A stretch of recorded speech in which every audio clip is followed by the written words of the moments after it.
Hello everyone, I am Ashwini Vashishtha और आज हम उस प्रोजेक्ट के बारे में बात करेंगे जिसके बारे में मैंने कभी सिर्फ इन्वेस्टर के लिए बोला था, लेकिन हाँ कुछ जो ज़्यादातर क्लाइंट्स हैं उनके लिए मना किया था कि इस प्रोजेक्ट को ना करें तो बेटर रहेगा। बाकी हाँ, आप बैठ लेना चाहते हैं, जो उस रिस्क टेकर क्लाइंट हैं वो यहाँ पर आ सकते हैं। आज मैं उस प्रोजेक्ट के बारे में फिर से बात करूँगा और कुछ चीज़ें चेंज हुई हैं। जो चेंज हुआ है वो मैं आपको बताऊंगा, बट हाँ मेरी थिंकिंग सेम है, बट जो चेंज हुआ है वो मैं आपके साथ शेयर करूंगा। और यहाँ पर कुछ क्लाइंट्स अभी अप्लाई कर सकते हैं।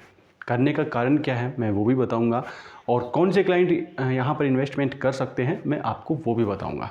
देखिए, सबसे पहले तो मैं आपको उस वीडियो, जो मेरा पहला वीडियो था, मैं उसका लिंक टेलीग्राम चैनल और साथ में कमेंट बॉक्स में भी आप लोगों को शेयर कर दूंगा, डिस्क्रिप्शन में भी डाल दूंगा।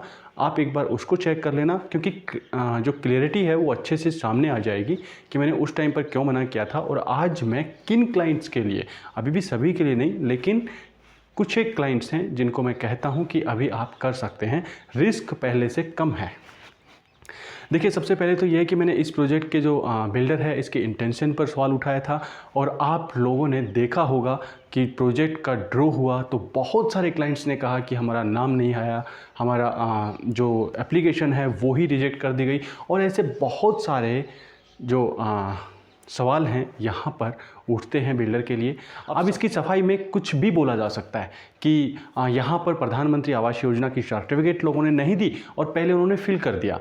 बहुत सारे बिल्डर की तरफ से या फिर बिल्डर के स्पोक्स पर्सन की तरफ से यही बातें बोली जाती है, लेकिन मैं जो बोलता हूँ वो बिल्कुल हमेशा सच्चाई के 99 नहीं 99.99% सच होता है। हाँ, हो सकता है, और मैं ये इसलिए कहता हूँ कि आपके लिए मैं इन्फॉर्मेशन क्यों मेरे स्टिक जाते हैं मेरे सारे वीडियो, उसका एक रीज़न है। मेरी इन्फॉर्मेशन हमेशा वहाँ से आती है जहाँ की सच्चाई पर उंगली नहीं उठाई जा सकती। इसलिए मेरे कोई भी वीडियो आप उठा कर देख लेना, जिस बिल्डर के लिए मैंने मना किया है 100% वही बात आपको 3 से 4 महीने के बाद क्लियर हो जाती है। मैंने जिस बिल्डर का कहा है कि आप बिल्कुल आंख बंद करके यहाँ पर अप्लाई कीजिए, आपने देखा होगा कि आप वहाँ पर बहुत जल्दी उसके लिए पॉजिटिव भी नज़र आते हैं 5 से 6 महीने के बाद। जब वहाँ पर अच्छी कंस्ट्रक्शन चल रही होती है, सब कुछ अच्छा होता है, तब नज़र आता है कि जो मैंने बोला था वो बिल्कुल भी गलत नहीं। लेकिन सफाई देने से गलती हमेशा छुपाई नहीं जा सकती। क्या ऐसा कारण है कि 3 BHK टाइप 1, जिसकी बड़ी साइज़ है, बड़ी बालकनी है, जिस पर प्रीमियम बहुत अच्छा खासा आ सकता था, उसी में सारे कैंसिलेशन आए, उसी में ज़्यादातर एप्लीकेशंस रिजेक्ट हुए? क्या इसका आंसर किसी के पास है? क्या सभी लोगों ने प्रधानमंत्री आवास योजना के लिए जो सर्टिफिकेट है, क्या इसी के लिए गलत लगाया था, बाकी सब के लिए सही लगाया था? ऐसे क्या रीजंस हैं वो कोई नहीं बताएगा, बट मैं भी उस डीप तक जानने की ज़रूरत नहीं है। मुझे सिर्फ इतना बताना ज़रूरी है कि आपका इन्वेस्टमेंट कहाँ सेफ़ है और कहाँ थोड़ा रिस्केबल रहता है और कहाँ पर बिल्कुल ही रिस्केबल है। यहाँ मैं हमेशा क्लाइंट्स को कैटेगराइज करता हूँ। चलिए अब इस प्रोजेक्ट की बात करते हैं। अभी कौन से वो लोग हैं जो यहाँ पर इन्वेस्ट कर सकते हैं? सबसे पहले वो आते हैं जो इन्वेस्टर हैं, जिन्होंने और भी काफ़ी जगह पर इन्वेस्टमेंट किया हुआ है, तो आप यहाँ पर भी बेफिक्र होकर कर सकते हैं, क्योंकि आपका एक पोर्टफोलियो इस टाइप का बनता है कि कुछ 0% रिस्क वाली प्रॉपर्टीज होती हैं और कुछ प्रॉपर्टीज ऐसी होती हैं कि कुछ रिस्क तो होता है, बट यदि मिली तो वो आपकी अमाउंट को 3 टाइम्स करके जाएंगी। ये 100% श्योर हूँ मैं भी, और आपको भी होना चाहिए। सो उस टाइप के क्लाइंट्स आप करें। सेकंड वो करें जिनके पास इतना बजट है कि प्रोजेक्ट, देखिए आपको मैक्सिमम चांसेस यानी कि अबव 90% आपको प्रोजेक्ट मिलेगा, ऐसी कोई इशू नहीं है। कोई ज़्यादा बड़े इश्यूज भी नहीं हैं, कुछ हैं, लेकिन ये है कि वो लोग करें जिनका बजट इससे 4 टाइम्स है। यानी कि वो इन्वेस्टमेंट प्रॉपर्टीज़ में इतना नहीं करना, बट हाँ यदि कुछ इश्यूज बनते हैं आगे जाके, कुछ ऐसी चीज़ें हो जाती हैं कि आपको ये प्रॉपर्टी नहीं मिली, तो कम से कम आप लोगों को इतना प्रॉब्लम नहीं आएंगी। जैसे कुछ एक बिल्डर में इन्वेस्टमेंट कर दिया और उनको प्रॉपर्टी आज तक नहीं मिली, तो उन लोगों के सामने एक ऐसी कंडीशन आ जाती है कि मैं क्या ही बताऊं, वही लोग सोच सकते हैं या उन्हीं की भाषा में समझा जा सकता है। बट हाँ, ऐसे लोग बिल्कुल ना आए। जो रिस्क ले सकता है और यदि कुछ गलत होता है 1% 2% पर चलते हैं, तो वो उसमें उसको कोई बड़ा इश्यू नहीं आता, उसकी लाइफ है बिल्कुल चलती रहेगी। ऐसा ना हो कि सर्वाइव करना ही मुश्किल हो जाए, ऐसे लोग ना आए। ऐसे लोगों के लिए भी प्रोजेक्ट हैं। सिग्नेचर ग्लोबल का एक प्रोजेक्ट आया हुआ है, आप कहेंगे तो मैं उसको अच्छे से रिव्यू कर दूंगा और आप वहाँ पर कर सकते हैं। बट हाँ, रिस्क टेकर हैं, बिल्कुल आप आइए। और अब यदि आप करते हैं, इसका एक और रीज़न मैं आपको बताता हूँ। यदि आपको बैट लेनी है तो लंगड़े घोड़े पर ना लें। एक दो प्रोजेक्ट ऐसे चल रहे हैं, मैं बता भी देता हूँ, आप लोगों को शेयर भी कर देता हूँ, और नाम लेना हर टाइम ज़रूरी नहीं होता, आप समझ भी जाओ।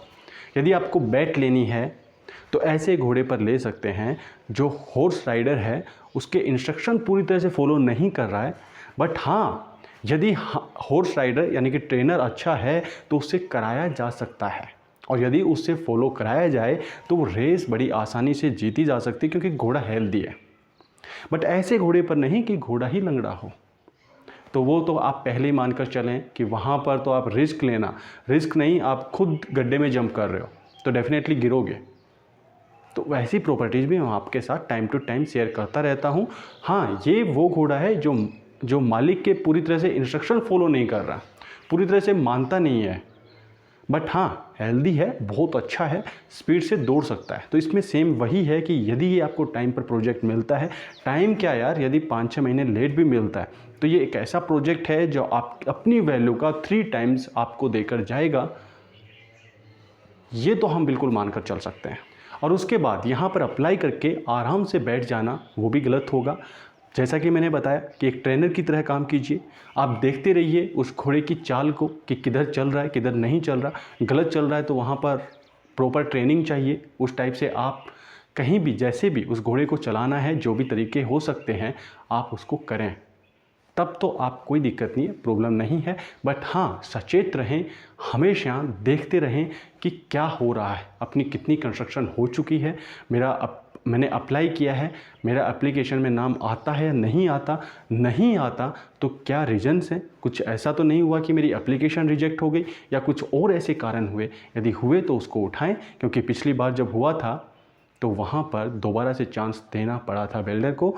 और हाँ, बहुत सारी ऐसी और भी बातें होती हैं। साथ ही कंस्ट्रक्शन भी देखते रहें कि जितनी पेमेंट आपकी जा चुकी है, इतनी कंस्ट्रक्शन हो रही है या नहीं हो रही। काफ़ी सारे लोग जो बायर हैं वहाँ के, एक कम्युनिटी बनाकर और उसको आगे अच्छे तरीके से देखा जा सकता है, आगे बढ़ा जा सकता है।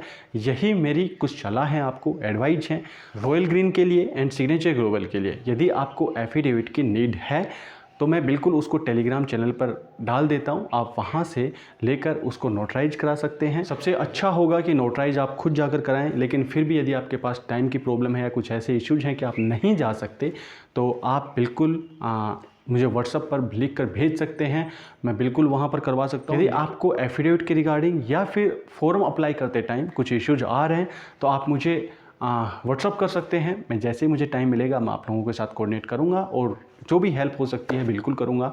और मिलेंगे जल्दी किसी दूसरे ऐसे प्रोजेक्ट के लिए, लेकिन जो मैंने बताया उसको फॉलो करें। और भी कुछ डाउट्स हैं तो मैं आपको क्लियर कर सकता हूँ बिल्कुल। यहाँ पर ऐसा मैं 100% अभी भी नहीं बता रहा हूँ, सारी चीज़ें बतानी ज़रूरी नहीं होती, लेकिन जितना ज़रूरी है मैं आप लोगों के साथ शेयर कर रहा हूँ। और मिलेंगे किसी दूसरे वीडियो पर, तब तक के लिए थैंक यू वेरी मच।